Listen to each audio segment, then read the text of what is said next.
Salut, c'est Thibaut et je suis ravi de vous retrouver aujourd'hui pour vous parler du concert du King of Pop de la décennie, on peut l'appeler comme ça, c'est Bruno Mars.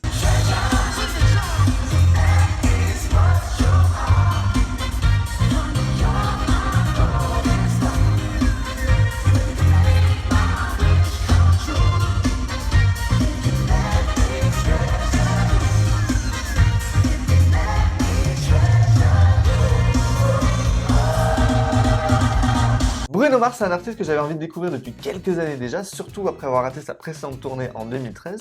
Du coup, quand il a annoncé son nouveau tour, le 24K Magic World Tour, j'ai pris des billets les yeux fermés avant même la sortie de l'album. Son troisième album est sorti en novembre dernier, il s'appelle 24K Magic, un album qui m'a un peu déçu, parce que c'est un album qui est assez court, 9 titres seulement, et aussi très répétitif, redondant et pas très original. Donc bon, moi je suis un grand optimiste, je me suis dit que la tournée serait à la hauteur et qu'il allait assurer le show, et ben oui et non.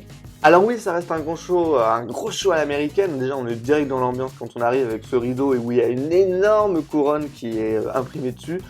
Bruno Mars, il impose le message directement, je suis le king et je vous le fais savoir. Bref, c'est un show qui est exécuté à la perfection, son personnage est en place, le public est hyper réceptif, et moi j'en ai pris plein les yeux et j'ai trouvé ce que je suis venu chercher. Mais justement, ce show qui est hyper bien exécuté, tout est réglé à la milliseconde, au millimètre, il n'y a rien qui dépasse, tout est parfait, et ben on est un peu dans le même cas qu'une Beyoncé, c'est-à-dire que tout est tellement rodé que ça manque terriblement d'âme et de spontanéité. Tout est hyper bien rythmé, ça dure 1h30, on voit pas le temps passer, même 1h30 c'est peut-être un peu court, mais bon, il y avait tous les tubes, donc je vais pas me plaindre.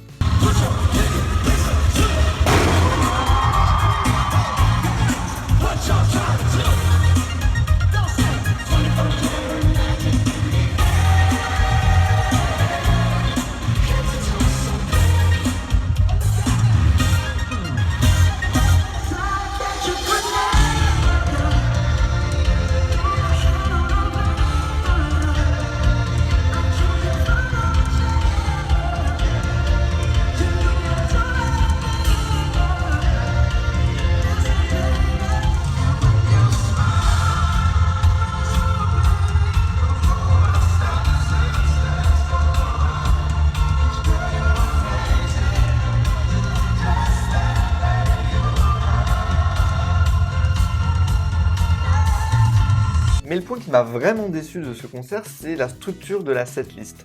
Déjà, il chante la quasi-totalité de son album, bon, il n'y a que 8 chansons sur 9, mais quand un album qui est mou et redondant, et ben du coup, les titres que tu retrouves en live sont mous et redondants.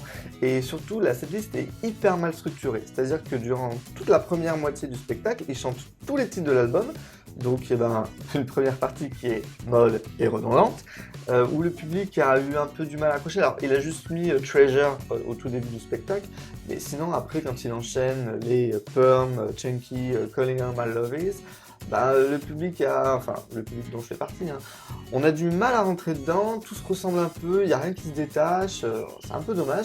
Et la deuxième moitié, il y a tous les tubes qui s'enchaîned d'un coup, donc dès que Marry You est arrivé, tout le monde était dans l'ambiance, et là, tout a défilé jusqu'à Locked Out of Heaven, Locked Out of Heaven, j'arrive pas à le dire, et Uptown Funk en finale de spectacle.